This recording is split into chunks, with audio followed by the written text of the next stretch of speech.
வணக்கம். The topic with வைத்தியர் கார்த்திகேயன். இன்னைக்கு நம்ம பார்க்கக்கூடிய டாபிக் என்னன்னு பார்த்தீங்கன்னா அய நோய்கள். சரிங்களா?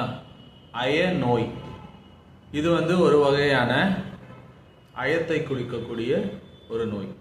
இந்த நோய்க்கான தீர்வு என்னென்ன, இது எதனால் ஏற்படுகிறது அப்படின்றத நம்ம முழுசாக பார்க்க போகிறோம். சரிங்களா? வாங்க நம்ம பதிவுக்குள்ளே போகலாம். அதுக்கு முன்னாடி நம்மளோட சேனலை சப்ஸ்கிரைப் பண்ணாதவங்க சப்ஸ்கிரைப் பண்ணுங்கள். இந்த விஷயத்தை உங்களோட குடும்பம் முதல் மற்றவர்களுக்கு தெரிந்தவர்களுக்கு ஷேர் பண்ணுங்கள். கண்டிப்பாக பயனுள்ளதாக இருக்கும். ஓகேவா? நம்மளோட காணொலியை முழுமையாக பாருங்கள். அப்போ தான் உங்களுக்கு இந்த மருந்துக்கான விஷயம் இதுதான், என்னென்ன நன்மைகள் கிடைக்கும், என்னென்ன தீமைகள் கிடைக்கும்னு தெளிவாக தெரியும். அதுக்கு பிறகு மற்றவர்களுக்கு சொல்ல பயன்படும். ஓகே. அய நோய் என்பது ஒரு மனிதனின் வாழ்க்கையை முடக்கி போட்டுவிடும். சரியா? இது ஒரு பெரிய தீர்க்க முடியாத வியாதியா அப்படின்னு கேட்டிங்கன்னா கிடையாது. இது ஒரு வைரஸ் கிடையாது. இது ஒரு தொற்று கிடையாது. இது நார்மலாக நம்ம உடம்புல ஏற்படக்கூடிய சில மாற்றங்களால் வரக்கூடிய ஒரு வியாதி. இந்த வியாதி எப்போ வரும், எதற்காக வரும், எப்படி இது சரி பண்ண முடியும்? எப்போ வரும்னு பார்த்தீங்கன்னா, ஒரு மனிதன் முறையில்லாத உணவுகளை எடுக்கும்போது கண்டிப்பாக இந்த பிரச்சனை வர வாய்ப்புகள் 99%.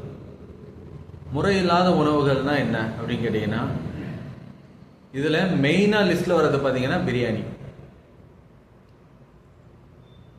ஆக்சுவலாக நம்ம உடம்புல இருக்கக்கூடிய லிவர் ஒரு குறிப்பிட்ட அளவு தான் அடியை தாங்கும்.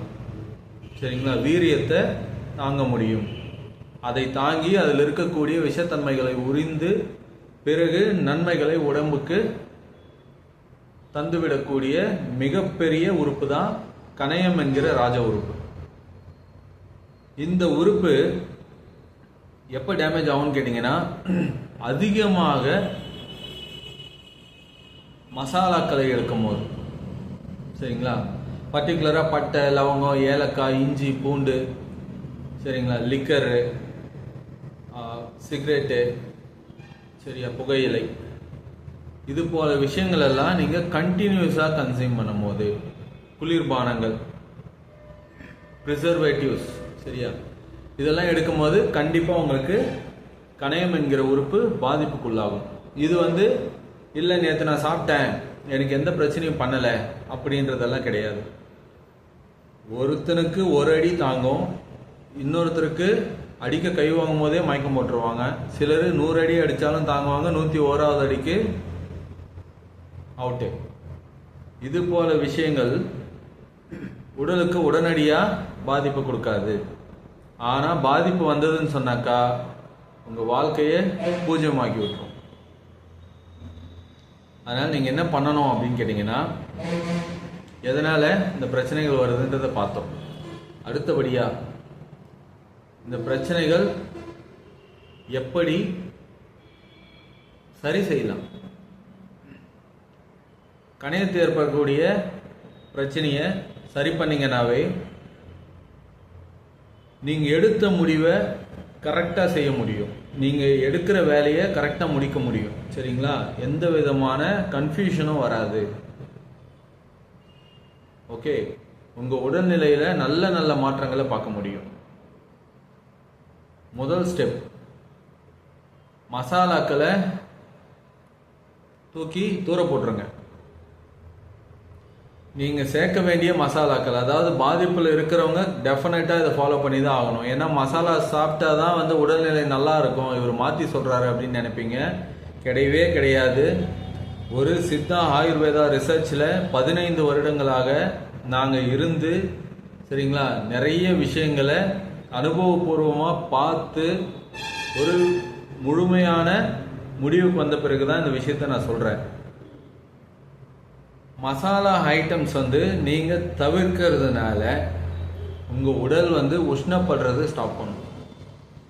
இரண்டாவது விஷயம், வெந்து போகிறது நடக்காது. சரிங்களா? நான் சொல்றதுல உங்களுக்கு டவுட் இருந்தால் ஒரு லவங்கப்பூவை எடுத்து வாயில் போட்டுக்கோங்க. 5 நிமிடங்கள் வாயில் வச்சுட்டு அதை எடுத்துருங்க. அதுக்கு பிறகு உங்கள் வாயில் ஏற்பட்டிருக்கக்கூடிய மாற்றங்களை பாருங்கள்.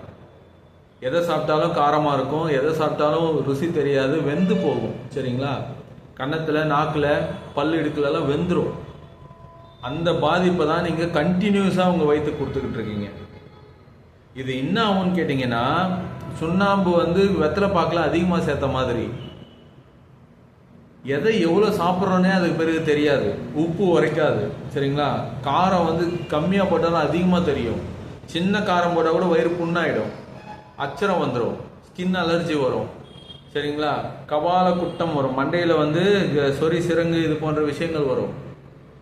ஒரு நிம்மதி இருக்காது, ரிலாக்ஸான தூக்கம் வராது, யூரினரி எரிச்சல் இருக்கும். சரிங்களா? மோஷன் போக முடியாது. இது அப்படியே எக்ஸ்ட்ரீம் போச்சுன்னா பைல்ஸ் சிம்டம்ஸ் வரும், பைல்ஸ் வரும். பொதுவாக சில மக்கள் பார்த்தீங்கன்னா இஞ்சி பூண்டே தவிர்ப்பாங்க, இஞ்சி பூண்டு சாப்பிடவே மாட்டாங்க. காரணம் என்னன்னு கேட்டிங்கன்னா, அவங்க உடல்நிலை அமைதியாக இருந்தால் தான் மனசு கரெக்டாக இருக்கும். நிறைய மந்திரங்கள், நிறைய தியானங்கள் எல்லாம் அவங்களால தொடர்ச்சியாக செய்ய முடியும். அதுக்கு அவங்க தோதுப்படுத்தி வச்சுருப்பாங்க. அதே போல தான் சொல்கிறேன், இந்த மசாலா ஐட்டம்ஸ் ஆடிக்கு ஒருக்கா, அமாவாசைக்கு ஒரு முறை சாப்பிட்றதுனால பிரச்சனை இல்லை. ஆனால் இதை தினசரி சாப்பிட்றவங்க டெஃபினட்டாக பாதிப்புள்ளாவாங்க. அவங்க ஹாஸ்பிட்டல் மெரிக்காமல் விடாது. இதுலேயும் பர்டிகுலராக பொரிச்சது, பிரியாணி இதை சாப்பிட்றவங்களுக்கு பெரிய பிரச்சனை டெஃபினட்டாக இருக்கு. எப்போவாது சாப்பிட்றவங்களுக்கு பிரச்சனை இல்லைன்னு முதல்ல சொல்லிட்டேன். சரிங்களா? டெய்லி ரொட்டீன் லைஃப்பில் 3 வேளையும் பிரியாணி, தினசரி பிரியாணி, தினசரி 65, 75, 85. அப்போ உங்களுக்கு ஏஜ் 85 75 கிடையாது, ஒன்லி 55, 65. அதனால் தயவு செய்து இதை ஒரு இதுவாக எடுத்துக்கோங்க. சரிங்களா? ஒரு ரெசல்யூஷனாக எடுத்துக்கோங்க. ஏன்னா இன்றைய காலகட்டத்தில் இதுதான் மிகப்பெரிய ஆபத்தாக இருக்குது. நம்மக்கிட்ட மருத்துவத்துக்கு வரவங்க அநேக நபர்கள் இந்த விஷயத்தை கையில் பிடிச்சிக்கிட்டு வராங்க. அயநோய் இருக்குது. இந்த அயநோய்க்கு முழுசாக ஒரு முற்றுப்புள்ளி வைக்கணுன்றது தான் என்னோட கருத்து. சரியா? மசாலாஸ் எடுக்கிறதுனால நல்ல ஸ்மெல் இருக்குது, நல்ல வாசனை இருக்குது, எல்லாமே ஓகே தான். அதுக்கு ஈக்குவலான சில ஸ்பீசஸ் நீங்கள் ஆட் பண்ணணும். அதை மிஸ் பண்ணிடுறீங்க. தனியா இருக்கணும், சீரகம் இருக்கணும், சோம்பு இருக்கணும், கொத்தமல்லி இருக்கணும், புதினா இருக்கணும், கருவேப்பிலை இருக்கணும். சரிங்களா? இதெல்லாமே மசாலா வெரைட்டிஸ்.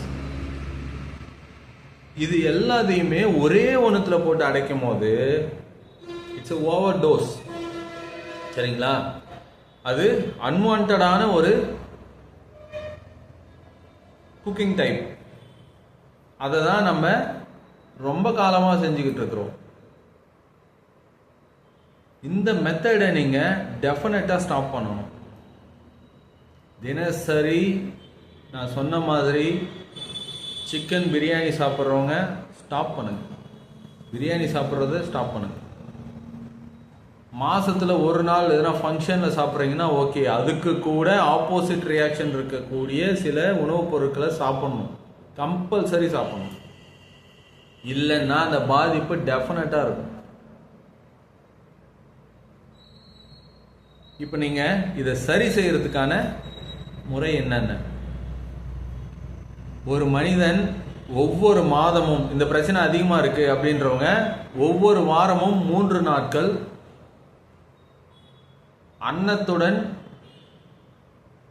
பால், பசும் பால், ஆட்டுப்பால், எருமைப்பால், பாக்கெட் பால் இதெல்லாம் கிடையாதுங்க. பசும்பால், பசும்பால், அன்னம், இது 2 மட்டும்தான் சாப்பிடணும். எத்தனை நாளைக்கு? 3 நாளைக்கு. 3 நாளைக்கு ஒரு வேலையா, அடுத்த வேலை பிரியாணியா கிடையாது. 3 நாளும் 3 வேலையுமே இதுதான். வேற எந்த உணவுமே எடுக்கக்கூடாது. சரியா? இப்படி சாப்பிட்றதுனால என்ன ஆகுதுன்னு கேட்டிங்கன்னா, உங்கள் கணையத்தில் ஏற்பட்டிருக்கக்கூடிய பாதிப்பு கண்டிப்பாக 100 விழுக்காடு கம்மியாகும். அது கம்மியாக கம்மியாக கம்மியாக உங்களுக்குள்ள இருக்கிற மாற்றங்களை நீங்களே உணர முடியும். ஒரு நிம்மதியை உணர முடியும், ஒரு சந்தோஷத்தை உணர முடியும், ஒரு மன தைரியத்தை உணர முடியும். எல்லாரும் நினச்சிக்கிட்டு இருப்பாங்க ஐஎம் நோயின்றது வந்து ஒரு மிகப்பெரிய பிரச்சனை, இது வந்து சரி பண்ணவே முடியாது, நான் அங்கே போகணும், சைக்காட்ரிஸ்ட் கிட்ட போகணும், இங்கே போகணும், இந்த மாத்திரை வாங்கணும், அதை பண்ணணும், இதை பண்ணணும், தியானம் பண்ணணும், இதெல்லாமே வந்து அப்போதைக்கு. ஆனால் ஏற்பட்டிருக்கிற பிரச்சனை என்ன? உடலுக்குள்ளார சில அடிகள், சில புண்கள், சில பாதிப்புகள் ஏற்பட்டிருக்கு. இதை வந்து நம்ம உணவியல் முறையாக தான் மாற்றணும். அப்படி மாற்றும் போது தான் உங்களுக்கு நிரந்தர தீர்வு கிடைக்கும். மறுபடியும் நீங்கள் மனுஷனாக வாழ முடியும். இல்லைன்னா கஷ்டப்பட்டுக்கிட்டு ஒவ்வொரு நாளும் ரொம்ப கஷ்டமாக இருக்கும். ஸோ பால் சாதம் இதுக்கு ஃபஸ்ட்டு சப்போர்ட் பண்ணக்கூடிய நல்ல ஒரு மருந்து. இன்னும் இது எதுக்கு எடுத்தாலும் பால் சாதம் சொல்கிறீங்க. பால்ன்றது சாதாரண விஷயம் கிடையாதுங்க. குழந்தை பிறந்ததுலேருந்து ஒரு மனிதனோட வாழ்நாள் முழுவதும் பால் தான் மிக முக்கியமான விஷயம். நம்மளை முதல்ல வந்து நம்ம உடலுக்கு கட்டுமானத்துக்கு ஃபீட் பண்ணப்பட்ட முதல் உணவே பால் தான். இந்த பால் வந்து இன்னொரு முக்கியமான எக்ஸாம்பிள் சொல்கிறேன் பாருங்க. அன்னப்பறவைக்கு பாலும் தண்ணியும் சேர்த்து வைத்தால் தண்ணியை பிரித்து அதாவது பாலை மட்டும் பருகுமாம். இதில் நம்ம புரிஞ்சிக்க வேண்டியது ஆச்சரியம் கிடையாது, சரிங்களா? அது இருக்கக்கூடிய விஷயம்தான். அன்னப்பறவைக்கு பால்னால் தான் நன்மை, அதனால தான் பாலை மட்டும் குடிக்குது, இல்லைன்னா பாலை விட்டு தண்ணியை குடிச்சிடும். புரியுதுங்களா? பஞ்சபூதங்களில் ஒன்று தண்ணி தான், பால் இல்லை. ஆனால் நீர் ஆகாரம்.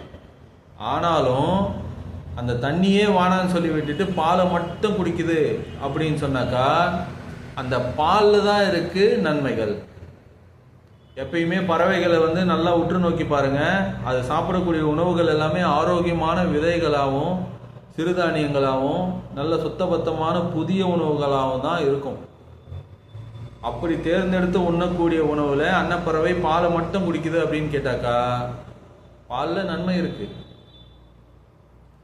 குழந்தை பிறந்த உடனே தண்ணியை கொடுக்காம பாலை மட்டும் கொடுக்க சொன்னாங்க, பாலில் நன்மை இருக்கு, சரிங்களா? எல்லா உயிர்களுக்கும் முதல் உணவாக தாய்மார்கள்கிட்ட இருந்து கிடைக்கிறது பால் தான், சரிங்களா? பாலில் தான் இருக்கு விஷயமே. உடனடியாக உங்க உடலில் ஏற்பட்டிருக்கக்கூடிய டேமேஜை சரி பண்ணக்கூடிய ஒரு மிகப்பெரிய கட்டுமான கருவி பால், சரியா? அதனால நீங்க பால் சாதம் ரெண்டுமே சூடாக இருக்க வேணும். 3 நாளைக்கு இது சாப்பிட்டீங்கன்னா உங்களுக்கு உடனடியாக அதுக்கான பெனிஃபிட் கிடைக்கிறத பார்க்கலாம். அதிகமான பாதிப்பில் இருக்கிறவங்க ஒவ்வொரு வாரமும் இதே போல் 3 நாட்கள் இதை சாப்பிட பழகுங்க, சரிங்களா? கொஞ்சம் சரியாயிருச்சு, நல்ல ரெமெடி கிடைச்சிருச்சு அப்படின்னாக்கா மாதம் 3 நாள் வந்து இதை லைஃப் லாங் கண்டினியூ பண்ணுறது மிக மிக மிக அருமையான ஒரு விஷயம். நீங்கள் தயிராக செஞ்சு, மோராக செஞ்சு, நெய்யாக செஞ்சு எல்லாம் பண்ணி போகிறத விட டைரெக்டாக வந்து பாலை நீங்கள் சாதத்தில் கன்சியூம் பண்ணுறது மிக மிக அற்புதமான விஷயம். இது ஏன் நான் பாலை குடிக்கக்கூடாது அப்படின்னு கேட்டிங்கன்னா பாலில் வந்து சர்க்கரை சேர்த்துருவீங்க, சரிங்களா? அதனால் வந்து சர்க்கரை வந்து மறுபடியும் உங்கள் லிவருக்கு அடிதான். அதனால தான் வந்து பால் சாதத்தில் சாப்பிட சொல்கிறேன். சாதம் வந்து புழுங்கல் அரிசி சாதமாக இருக்கணும். அடுத்ததாக இதுக்கு நம்ம எடுக்க வேண்டிய மிக முக்கியமான ஒரு மருந்தாக பார்க்கணும் அப்படின்னு சொன்னால் இஞ்சி தேனூரல். இஞ்சி வந்து தேனும் இஞ்சும் சரி அளவு எடுத்துட்டு இஞ்சி தோல் நீக்கி சிறு துண்டுகளாக நறுக்கி நிழலில் உலர்த்தி பிறகு அதை தேனில் ஊற வைத்து 45 நாட்கள் கழித்து அதை எடுத்து இன்றைக்கு 1 கிராம் நாளைக்கு 2 கிராம் என்ற வீதத்தில் 40 நாட்கள் எடுத்த பிறகு திரும்பவும் அதே போல் குறைத்து கொண்டே வர வேண்டும். இது போல நீங்க இந்த 80 நாளை முடிச்சிங்கன்னு சொன்னாக்கா அயனோன்றது டோட்டலாகவே 0. அதுக்கப்புறம் நீங்கள் ஆர்மிக்கு போகலாம், சரியா? ஸோ இது போல் விஷயங்களை ரொம்ப நுணுக்கமாக தான் சரி பண்ணணும். பிரச்சனை வேற, நம்ம தேடிக்கிட்டு இருக்கிற வைத்தியம் வேற. புரிஞ்சுக்கோங்க, பிரச்சனை வேற, நம்ம தேடிக்கிட்டு இருக்கிற வைத்தியம் வேற. பிரச்சனைக்கான வைத்தியம் வேணும்னா கரெக்டான நபர்கள்கிட்ட நம்ம போனாதான் கிடைக்கும். சரியா? சொல்யூஷன் இருக்கு, எல்லா இடத்துலையுமே இருக்கு. ஆனால் அந்த பிளேஸ்க்கு நம்ம போறது இல்லை. நம்ம சுற்றுற இடமே வேற. வேர்ல்டு ஃபுல்லாக சுற்றுவோம், ஆனால் பக்கத்து வீட்டிலே இருக்கும். சரியா? ஸோ இதுதான் இன்னைக்கான அருமையான பதிவு. அடுத்த ஒரு நல்ல பதிவில் உங்களை பார்க்கும் வரை நன்றி ஃப்ரம் வைத்தியர் கார்த்திகேயன். பாய்.